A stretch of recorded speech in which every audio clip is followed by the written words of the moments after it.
Саламатсыздар, урматтуу Next Media телеканалынын көрүүчүлөрү. Сиздер менен бүгүн биздин студияда легендарлуу обончу жана аткаруучу Жаныш Кочкоров агабыз жана ошондой эле Кара Көл шаардык маданият үйүнүн директору Өмүрбек Назаралиев агабыз. Саламатсыздарбы? Саламатчылык. Саламатсызбы агай? Сизди көптөгөн баягы сагындырба, мисалы өмүр дайра ушул сыяктуу ырларыңыз менен билип келебиз. Акыркы учурда эмне менен алек болуп жүрөсүз? Дом культурада иштеп атам. Хармейстер болуп. Мен окууну бүткөм да. Өзү окууну бүткөндө оркестрде бүткөм. Анан пенсияга чейин ар түрдүү должность иштедим, директор да иштедим. Эми директорго чейин жеттим да. Руководитель комушчулар ансамбль жетекчиси, анан методист, анан художественный руководитель, анан директорго жетедим да. Поступенкам кетедим. Анан директор болуп иштеп жүрүп пенсияга чыктым. Пенсияга чыгып, азыр Өмүрбек Назаралиевдин учурунда хармейстер болуп иштеп атам. Эң жакшы азыркы учурда негизи эле маданият тармагы кичине баягы солгундап турганы баарыбызга эле маалым. Өзгөчө ушул айыл жергесинде, мисалы ушул айылдагы маданият үйүндөгү маданият үйүнүн абалы өкмөт жактан кандай колдоолор болот ага? Биздин Кара Көл шаарында дом культура ордуна коюлганда, ал жерде бардык кружоктор иштейт кадимкидей. Кара Көл шаарынын жетекчилери жакшы карайт да. Анан ал жерде окууну бүтүп келген жаш кыздар, жаш специалисттер, жаштар келе баштады да. Бизде деле мына бизге окшогон пенсияга чыгып калган директор иштейт эле. Аны поправить этип койдук. Анан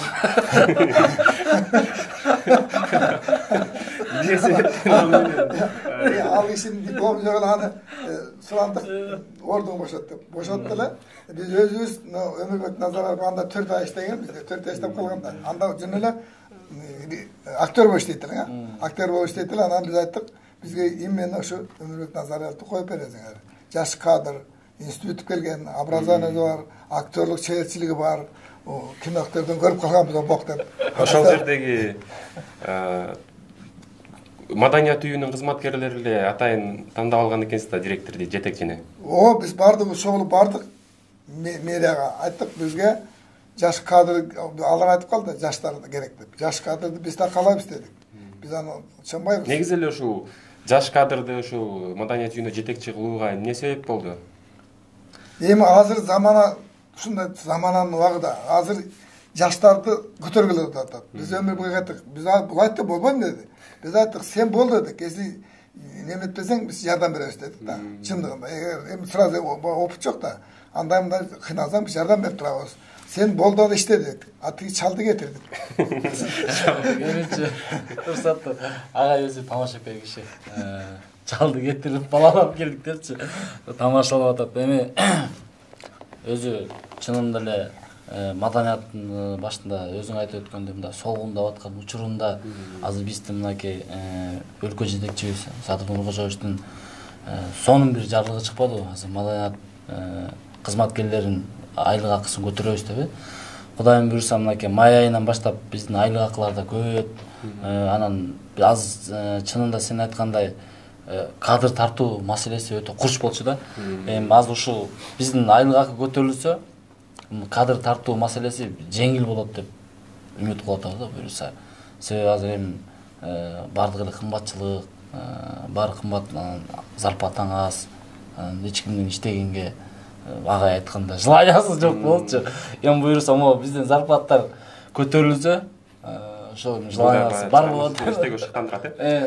Негизи эле сизди баягы мигрант деген тасмада Тохо байкем айтам, Тохо байкемге баратам деген роль менен жакшы таанып калганбыз да. Ушул маданият үйүнө жетекчи болуп калышыңызга да Тохо байкеңиз жардам берген жокпу? Албетте тамаша эми бул негизи эле ушул жетекчилик кызматка кантип келип калдыңыз? Чындыгында ошол жерде мен айтып берейин.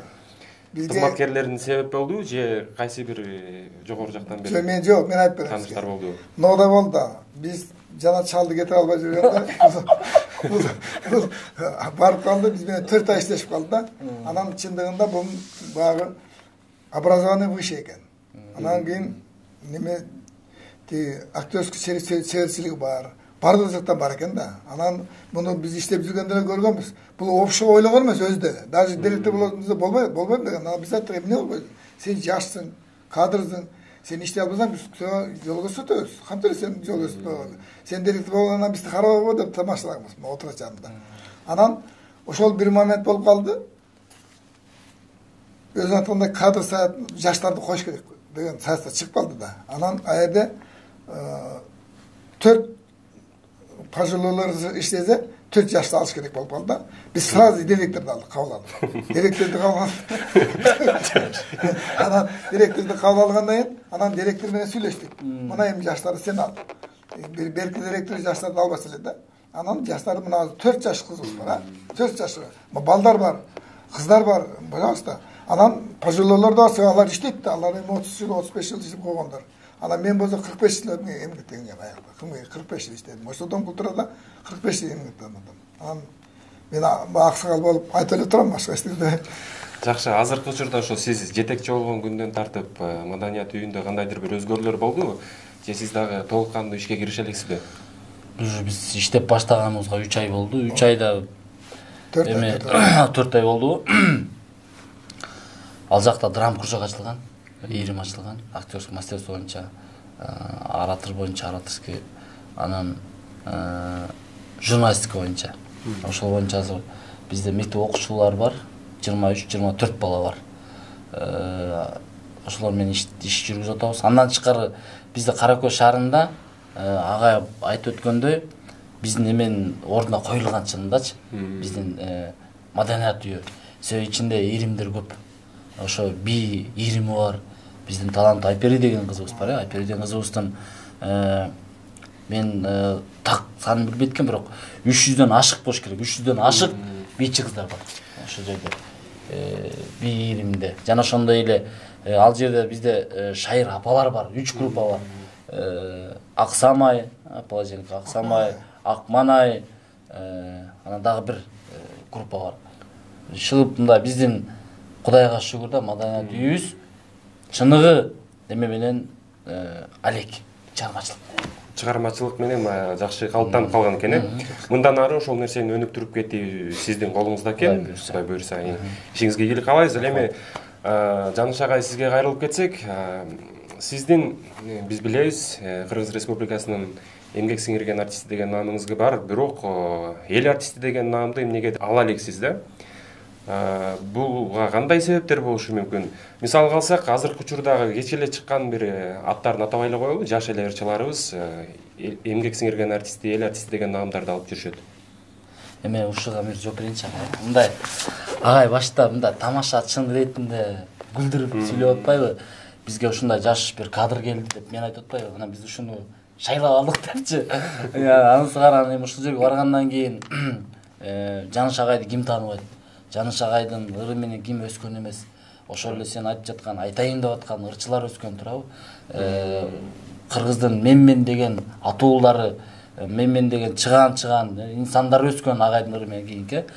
Анан агайдан сурадым, агай сизде сыйлык, мен да ойлоп турмун, эл артисти бар го депчи. Агайда бирок жок экен да. Эмгек сиңирген артист деген наам бар экен. Эл артисти жок экен. Аны эми Кудай буйрса жакын арада Алперем атат. Мен ушул жерде бир кошумчалай кетейин. Ушундай сыйлыктарды берүүдө көп баягы орусча айтканда махинациялар болуп жүрөт да. Мен деле өзүм эле угуп жүрөм. Анткени мисалы агай балким өзүңүзгө деле ошол маданият тармагынан, министрлик тараптан кайрылгандар болсо керек. Биз сизге сыйлыкты алып берели, сиз кайсы бир документтерди чогултуп бериңиз. Мындай ачыгын айтканда бир отметка кылыңыз деген сыяктуу сунуштар болду эле. Жок, андай болду деп мен угам, ошондой болот деп. Менин Кара Көлдө мага айта албайт, менин характерим жаман. Бет менен айтып коем, керек. Анан азыркы министрибиз рахмат жаман. Мен бир күнү ошо приемна кирип бир экөө сөзүм бар деп секретарына жазсам айтты. Азыр деди, неме онлайн болуп атат деди. Сиздин фамилияңызды жазып коелайын, сиз телефондон министр сүйлөшөт деди. Мен ишенген деле жок, мага кагалайын жазып кой дедим, телефон берип кеттим. Анан bir aydan keyin звонок кылды. Министр өзү звонок кылды.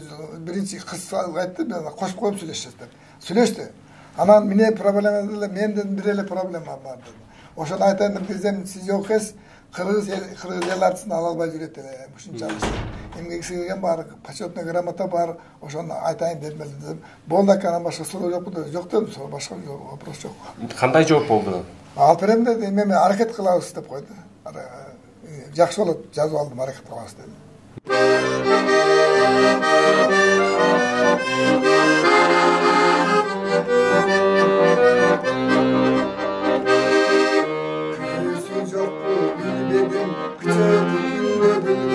Kulakay yüzü altın kışın kurortta жүрдü bilgedim. Tanışım burun bilmedim, taptı ben balkın sürgönüm. Karağı bildi serbildi, o Kayser'de tuğlap sürgönüm.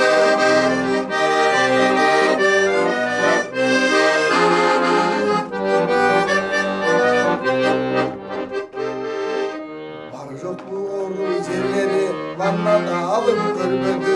Bütken çögeterin mezgili, dili japandıra çemdeli. Kurot komunda gelgeni, gül boldu toğdan tergeni. 24 günü saldı o 24 degen kaynağı.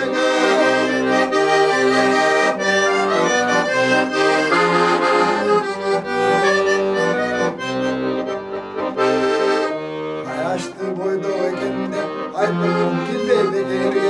Göğsü geldi bir günü, gümüşüm alıp gedem. Görüşken gezde birin, gövdönden canım kuşağılıp. 1000 tonla olup ketkensi, bir ayda cıygan kusalıp.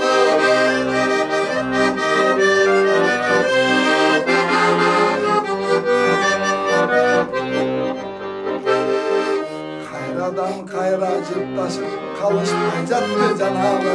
Gümüşüm dese göğsü, haykölüm dedi ayağı. Eskanbay жүргөн demeyde, kol bulgap turgan kövelge. Aynekten başın çıgarıp, az kalgan gezde jönörge.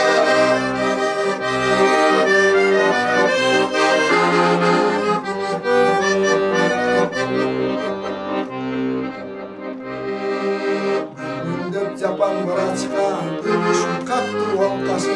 Anısın kaydan baykadı, aydadı ayköl volgasın. Kurotto ayalı gömzürdü, barele tokto östürdü.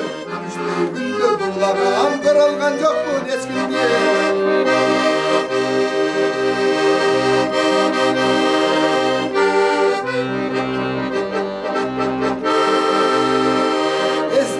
Yaşov savağın, erkekler söğüt ayağın. Kurotto жүргөн gelindeyim, ırmenen ayttım bayağın. Жакшы. Агай, сиздин ырларыңызга да кайрыла кетсек, сиздин ырларыңыз өзгөчө да башка ырчылардыкынан.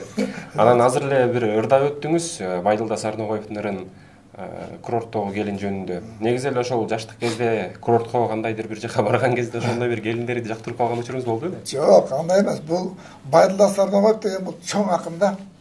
Бул өзү нени көрсө шөкөттөп жаза берген да. Ал ошону окуп өзүмө таң калгам. Анда мен курорт дегенди билбейт элем. Мен жашарам да. Мен көчөдө келатсам, мен окшогон мен кулактуулар келатты илгери, ал 85-жылдары. Анан эки китеп колтуктуп алыптыр кыздар. Анан тамашалап айтып калдым, сиз кыздар каяка баратсыздар, бияка баратсыз. Китепти ката алар. Ашуудан берген отчеттун китепти сатып алдык эле жаншыга кетип атабыз деди. Мен айттым, бирөө мага бербейсиң десем, 10 чыгасаңыз берем деди. Мен айттым, 10 чыгам деди. Бирөө мага берип койду подарок деди. Анан ичинен карап отурсам, ал кишиде сөздөр күчтүү экен чындыгында. Мен ошолондо ошо кыздарга ардап, тамашалап да, чыгарып таштагам да. А көзү ал катуу күчтүү экен. Эми көрдүңбү, жакшылык деп ошону айтып да. Мен ал курортко барган эмесмин, окусам действительно жакшы экен. Анан анча-мынча жерин өзүм коштум. Мен акын болбосом да кошом, ал киши сал булгардын сөздөрүн кошуп жүрдү да, коркпойт. Коркпойт экен да, жазат экен ал. Акырында мен эптеп кошуп, ал араңырдам. Аны коркпой да сиз ырдап салдыңыз аны. Жок, андайм да. Ал акын деген ал кыргыз акыны да. Кыргыз акыны. Анан кийин андай сөздөрдү Райхан Шүкүрбек менен Байдылда Сарногоевдон башка эч ким жазган эмес. Алар эң кыйын акындар болгон да, эң күчтүү акындар ошол болгон, мен билгенден. Алар эми мындай көргөндөй жазган да, айткан. Алар ошондой акындар бар да. Ал киши, мисалы үчүн Сарселек барса, Сарселек деген да сөз жүрөт. Ошо Сарселектен келатып, жанагы мен ошол жерде көрүп жүрүп билбеген алмаларды аттарын жазсам таң калам. Ошо алма, аерде ат болмоду, кандай бак дарактардын мындай ийилип дике алмалар, ийилип турган шөкөттөп жазган да. Ошондо сону кылам. Мен Аксыда мен жашайм, аерде мен аларды көрөм. жаза албайм да, ошондуктан ошондой кыйын ишти да. Жазат да көргөнүн көргөндө. Өмүрбек мырза, менде азыр бир суроо пайда болуп атат да, агайды ушул Байдылда Сарногоев жөнүндө айтып аткан уламчы. Ушундай мисалы азыр агайыбыз жөнөкөй эле айтып атат да, биз досторубуз айткан сыяктуу эле Байдылда Сарногоев менен ушундай жолугуп китебин белек алып депчи. Бирок чындыгында Байдылда Сарногоев деген, Райхан Шүкүрбеков деген бул кыргыздын укмуштуудай болгон акындары болгон да, классик акындары болгон. Ошондой адамдар менен бирге замандаш болуп, ошолордун ырына оон салып ырдап жүргөн адам эмгиче Кыргыз Республикасынын эмгек сиңирген, то есть эл артисти деген наамды албай жүргөнү мени таң калтырат да. Буга сиз көз карашыңыз кандай? Эмне себеп болду деп ойлойсуз? Эми буга баягы кыргыздын бир жакшы сөзү бар го. Бала ыйлабаса эмчек кайдан дей. Балким ошол агайдын өзүнөн кетти. Тамаша. Агай экөөбүз тамашалашып беребиз. Агай, мына эми Кудайым буйруса, жакын арада биздин деле министр буга каршы эмес деп ойлойм. Буга эч бир кыргыз эли маданиятты сүйгөн эч бир мындай инсан каршы эмес. Агайдын кыргыз эл артистин алууга бул агай татыктуу. Себеби жа башта айтпадыкпы? Агайдын ырлары менен канча деген биздин аттуу баштуу деген инсандар эле агайдын ырын ырдап, агайдын жанында жүрүп, азыркы күнгө чейин популярдуу болуп келаткан агайдын ырлары мындай элдин оозунан дагы да болсо түшө элек. Азыркы биздин курактуу балдар агайдын ырларын кара жаңыртып да түшпөйбү. Анан Кудайым буйруса эми алып берем да. Жок, агай мындай алат. Кудай буйруса биз да ошо учурдан пайдаланып агай татыктуу алыш керек деп айталам. Эң сонун мен дагы агайды жакшы билем. Агайдын ырларын угуп эле жүрчүбүз, азыркы күнгө чейин угуп келебиз. Ушундай таланттын ээси канча жылдан бери эмгегин ушул маданиятка арнап келаткан адам сөзсүз түрдө ошондой сыйлыкты алууга татыктуу деп ойлойм. Эми ушул көрсөтүүбүздүн аягында кичине өзүңүздүн элге болгон бир аз кайрылууңуз болсо, ошол боюнча айта кетсеңиз. Акшот, орозо кармагандар орозоңор кабыл болсун. Кыргыз элим аман болсун, эсен болсун. Кыргыз элим өнөксүн, өссүн. Бардык элге жакшылык каалайм. Элиме рахмат. Рахмат. Ана эми мынакей 12 айдын султаны болгон Рамазан айыңыздар менен биринчиден чын жүрөгүмдөн куттуктайм. Барыңыздардын кармаган орозоңуздар кабыл болсун. Кудай Таалам кандай гана жакшы дуа кылбаңыздар, ошол дуанын бардыгын кабыл кылсын. Барыңыздардын үй бүлөңүздөргө аманчылык, тынччылык, токчулук, молчулук каалайбыз. Бар болуңуздар. Чоң рахмат. Сиздерге да ушул биздин студиябызга келип маек куруп бергениңиздер үчүн ыраазычылык билдиребиз. Негизинен ушул азыркы күндө, азыркы шартта ушул жергиликтүү айыл жергесинде маданиятты өнүктүрүүгө салым кошуп, ошондой маданият үйүндө кызмат кылуу бул эң чоң жоопкерчилик. Себеби бардыгы эле шаарга качкан заман, ошондуктан сиздерге ошол жерде кызмат кылып маданиятты өстүрүп атканыңыздарга, салым кошуп атканыңыздарга абдан ыраазычылык билдиребиз. Дагы да болсо ишиңиздерге ийгилик каалайбыз, чыгармачылыгыңызга ийгилик каалайбыз. Рахмат. Бар болуңуздар, өркүндөп өсө берсин, дагы да болсо чыгармачылыгыңыздар. Бир нерсе айта кетейинчи, агай тамашакөй агай, өтө тамашакөй. Жана биз башта агай айтып атпайбы, биз мурунку директорду кетирдик, анан алып келип деп агай тамашалап атат өзү. Ал агай Бектемир байке экөө дос. Анан Бектемир байке мурунку директор өзү дагы Жаныш байке дагы биздин мынакей аттуу баштуу бизде инсандар бар, ошолор бардыгы биригип эле анан мени шайлап алышкан. Анан бул агай жөн эле тамашалап биз аны кетирдик. Ал менин участогим болчу да. Анан тамашалап аресын айтам, мен участок болуп атам. Биринчи мен окуп келгем. Ал окуп келген эмес да.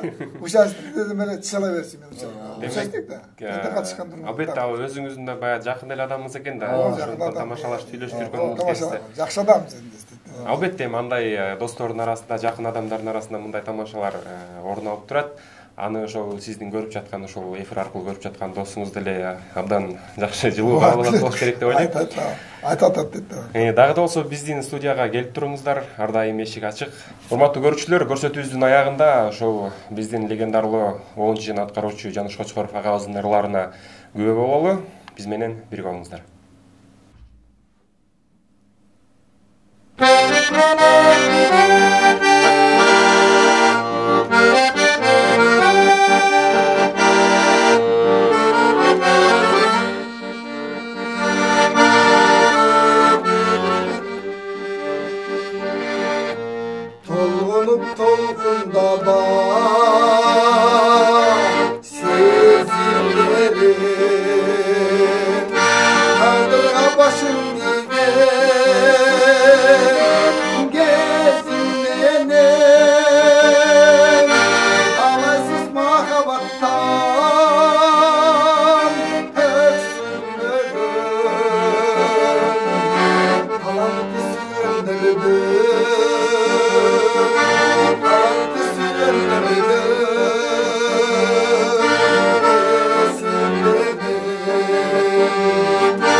sağınç ele Karagıttay gözlerimde Görmey kalsam sağınç ele Karagıttay gözlerimde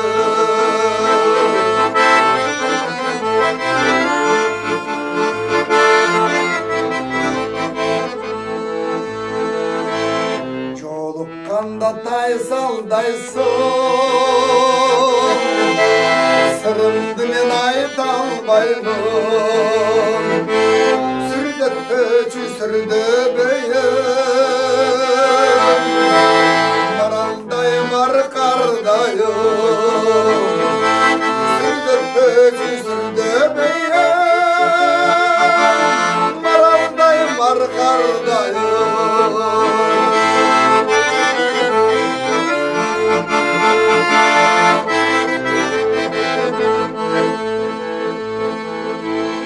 Balbıldaşın mağa kara Ötken gündü eske sala Baykatpastan gelsen bolur Atağana atağana Baykatpastan gelsen bolur Atağana atağana Sağındırmay gelsen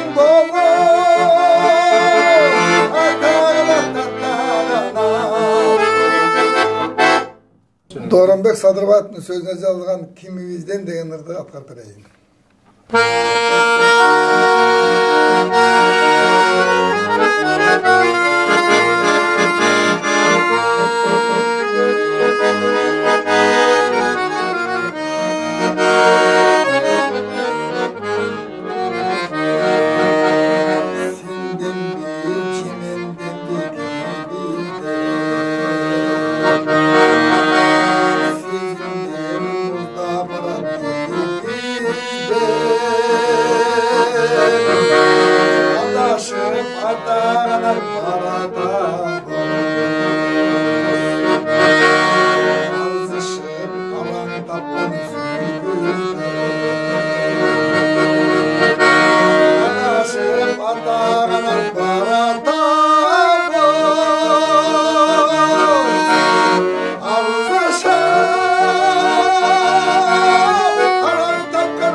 Sabınıp samar gelsem saparımda Samayın samakımı Sabınıp samar gelsem saparımda Samayın samakımı